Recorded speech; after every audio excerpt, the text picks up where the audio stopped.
Assalamualaikum warahmatullahi wabarakatuh.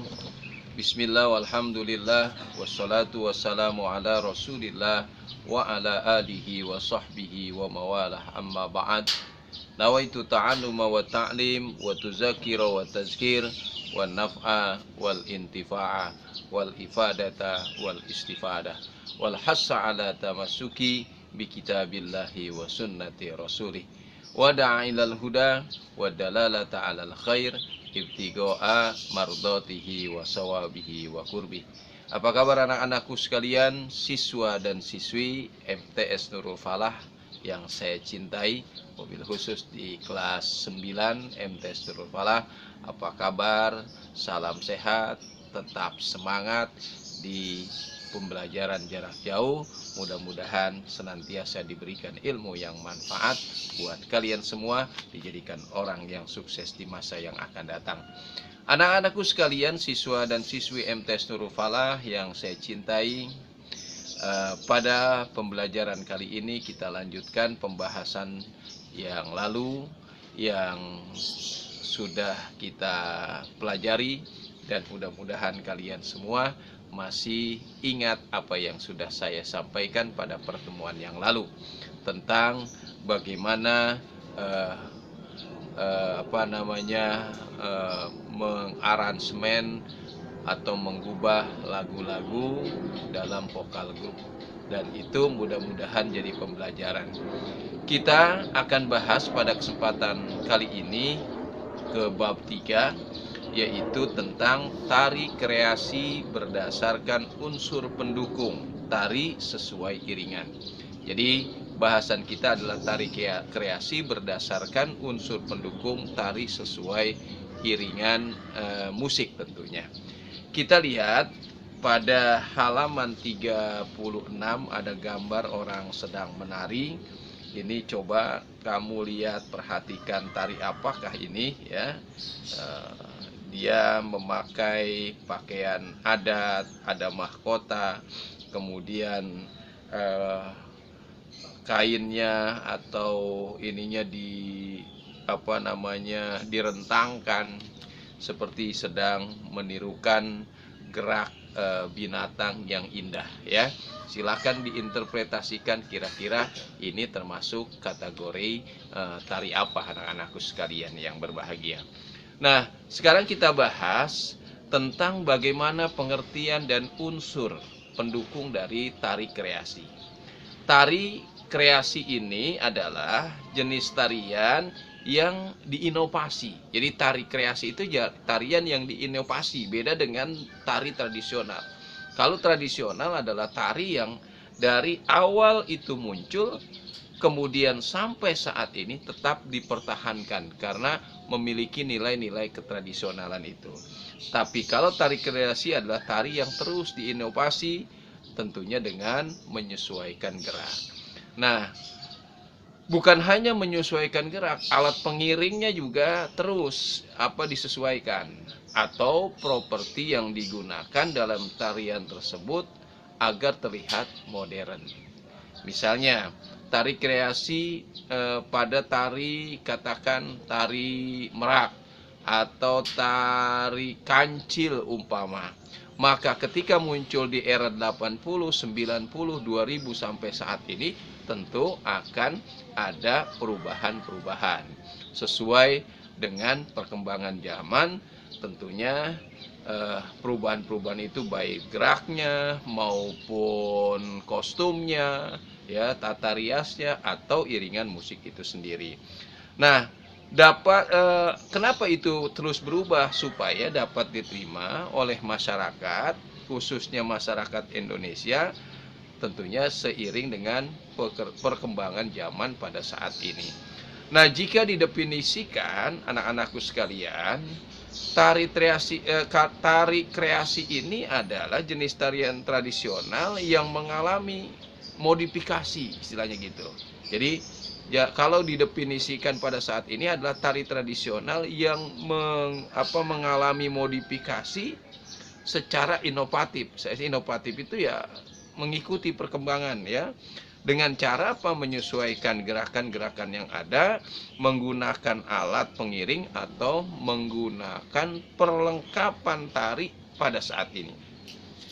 Di Indonesia, anak-anakku sekalian, tari yang bersifat baru ini sering dikategorikan masuk ke dalam kelompok tari kreasi baru, tari modern atau tari kontemporer. Jadi tari kreasi ini masuknya pada kelompok tari kreasi baru, tari modern atau tari yang disebut dengan sebutan kontemporer.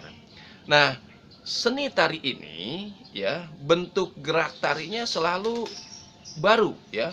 Dirangkai dengan apa? Misalnya dengan perpaduan antara gerak tradisional dan gerak-gerak tari yang bersifat tradisional klasik. Jadi terus dipadukan, dikembangkan antara tradisional yang ada, kemudian dipadukan dengan tari tradisional klasik sesuai dengan perkembangan modern.